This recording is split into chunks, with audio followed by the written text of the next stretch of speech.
এবার সিরিয়ার গুরুত্বপূর্ণ শহর হোমস দখলের দ্বারপ্রান্তে বিদ্রোহীরা। আসাদ সরকারের পতনের শঙ্কা। নিজের নিরাপত্তায় সীমান্তে সেনা বাড়াচ্ছে ইসরায়েল।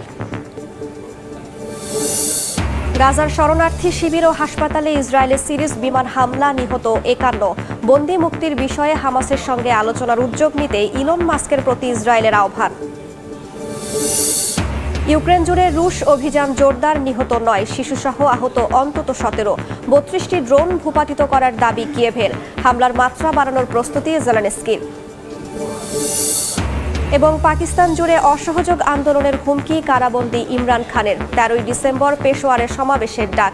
ইসলামাবাদে নেতাকর্মী নিহতের বিচার বিভাগীয় তদন্তের দাবি। দক্ষিণ কোরিয়ার প্রেসিডেন্ট ইয়নের ভাগ্য নির্ধারণে পার্লামেন্টে চলছে অভিশংসনের ভোটাভুটি। বাইরে পক্ষে বিপক্ষে ব্যাপক বিক্ষোভ।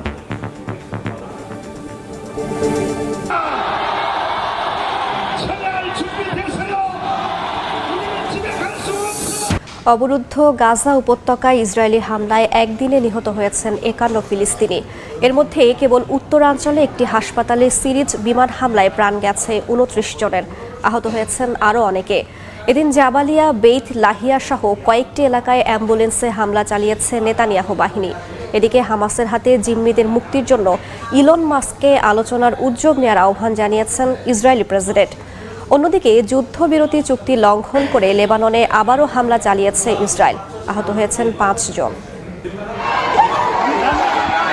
ইসরায়েলি বাহিনীর বর্বর আক্রমণে নাজেহাল নিরীহ গাজাবাসীর জীবন। ছুটে পালাতে হচ্ছে এক স্থান থেকে অন্য স্থানে। নেতানিয়াহুর সেনাদের হাতে কেউ প্রাণ হারাচ্ছেন, কেউ আবার হচ্ছেন গুরুতর আহত হয়ে হাসপাতালে চিকিৎসা নিতে গিয়ে সেখানেও নতুন করে হামলার শিকার হচ্ছেন উপত্যকাটির সাধারণ মানুষ।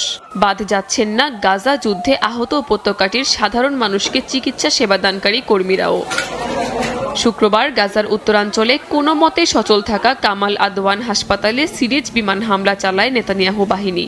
এতে হাসপাতালের কর্মীসহ নিহত হন বেশ কয়েকজন, আহত হন আরও অনেকে।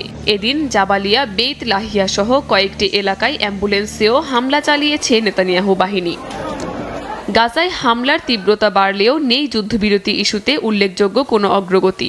তবে বৃহস্পতিবার হামাসের এক কর্মকর্তা আশাবাদ ব্যক্ত করে জানিয়েছিলেন, জিম্মি মুক্তি চুক্তির আলোচনা আগাচ্ছে।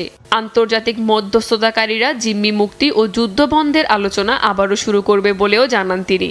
এ সময় গাজায় যুদ্ধ বন্ধ হবার বিষয়ে আশাবাদও ব্যক্ত করেন হামাসের ওই কর্মকর্তা। এদিকে হামাসের হাতে জিম্মিদের মুক্ত করতে জোর চেষ্টা চালাচ্ছে ইসরায়েল। গণমাধ্যম জানায়, বন্দীদের ছাড়িয়ে নিতে এবার মার্কিন ধনকুবের ইলন মাস্কের দ্বারস্থ হয়েছে ইসরায়েল। মার্কিন গণমাধ্যম বলছে, জিম্মি মুক্তির বিষয়ে এরই মধ্যে মাস্কের সঙ্গে ফোনালাপ হয়েছে ইসরায়েলের প্রেসিডেন্ট আইজ্যাক হারজোগের। বন্দীদের পরিবারের অনুরোধে তিনি এই সিদ্ধান্ত। অন্যদিকে হিজবুল্লাহর সঙ্গে যুদ্ধবিরতির চুক্তি ক্রমাগত লঙ্ঘন করে চলেছে ইসরায়েল। শুক্রবার লেবাননের বিনতে জেবিল শহরে হামলা চালায় নেতানিয়াহু বাহিনী। এতে কয়েকজন আহত হওয়ার খবর পাওয়া গেছে। সিরিয়ার আরেক গুরুত্বপূর্ণ শহর হোমস দখলের দ্বারপ্রান্তে বিদ্রোহীরা। হায়াত তাহরির আল শাম সশস্ত্র গোষ্ঠীর যোদ্ধারা হোমস শহরের উপকণ্ঠ থেকে মাত্র 5 কিলোমিটার দূরে অবস্থান করছে। এমন খবরে আতঙ্কের শহর ছাড়ছেন বাসিন্দারা। বাশার আল আসাদ সরকারকে উৎখাতের পর জনগণের পছন্দের পর্ষদের সমন্বয়ে একটি সরকার গঠনের পরিকল্পনার কথা জানিয়েছেন গোষ্ঠীটির শীর্ষ নেতা। এরই মধ্যে নিজেদের নিরাপত্তায় সীমান্তে সেনা বাড়াচ্ছে ইসরায়েল। এদিকে সিরিয়া পরিস্থিতি নিয়ে শুক্রবার বাগদাদে বৈঠক করেছে সিরিয়া, ইরাক ও ইরান। বিদ্রোহী গোষ্ঠী তাহরির আল শামের হাতে একের পর এক শহরের নিয়ন্ত্রণ হারাচ্ছে সিরীয় সেনারা। ক্রমেই চাপ বাড়ছে বাশার আল আসাদ সরকারের ওপর। সংঘাত আর অনিশ্চিত ভবিষ্যতের আশঙ্কায় শহর ছেড়ে পালাচ্ছেন বাসিন্দারা। বিবিসি এক প্রতিবেদনে বলেছে, বিদ্রোহীরা আশ্চর্যজনকভাবে এগিয়ে যাচ্ছে। এমনকি কিছু কিছু এলাকায় তারা আসাদ বাহিনীর কোনো বাধার মুখেই পড়ছে না।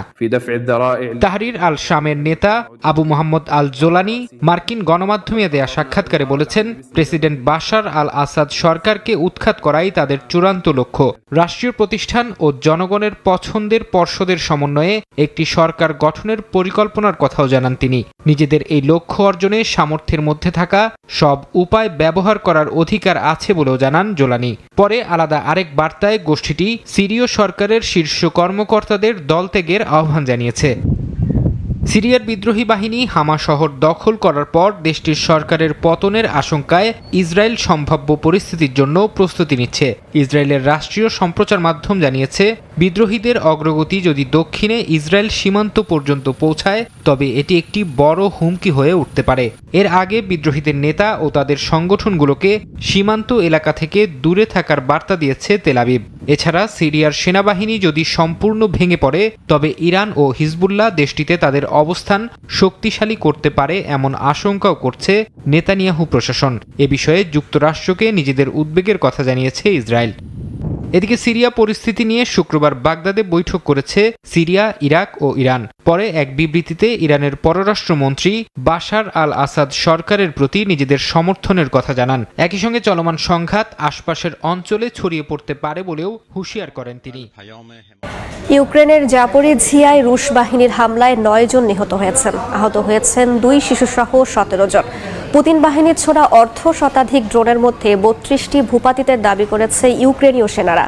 এদিকে রুশ সেনাদের বিরুদ্ধে পাল্টা হামলার মাত্রা বাড়ানোর প্রস্তুতি নিচ্ছেন ইউক্রেনীয় প্রেসিডেন্ট জেলেনস্কিও।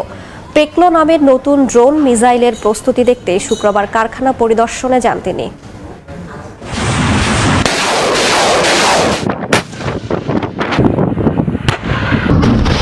ইউক্রেনে অভিযান জোরদার করেছে রাশিয়া। স্থানীয় সময় শুক্রবার সন্ধ্যায় ইউক্রেনের ঝাপোরিঝিয়ায় ব্যাপক ড্রোন হামলা চালায় পুতিন বাহিনী। এতে হতাহত হয় শিশুসহ অঞ্চলটির বেশ কয়েকজন বাসিন্দা। ক্ষয়ক্ষতির মুখে পড়ে অঞ্চলটির বেশ কিছু আবাসিক ভবন ও দোকান। বরাবরের মতোই রাশিয়ার দাবি, এসব হামলা ইউক্রেনীয় সেনাদের অবস্থান লক্ষ্য করে চালানো হয়েছিল। বসে নেই ইউক্রেনীয় বাহিনীও। রুশ বাহিনীর টানা হামলা প্রতিহত করতে প্রাণপণ চেষ্টা চালাচ্ছে জেলেনস্কির সেনারা। শুক্রবার রাশিয়ার ছোড়া বেশ কিছু ড্রোন ভূপাতিত করার দাবি করেছে তারা। একই সঙ্গে রুশ সেনাদের ওপর পাল্টা হামলাও চালাচ্ছে Ukraine. Institute for the Study of War জানায়, ইউক্রেনের দোনেস্কে কৌশলগত দখল অব্যাহত রাখতে গিয়ে উল্লেখযোগ্য পরিমাণে জনবল হারাচ্ছে রুশ বাহিনী।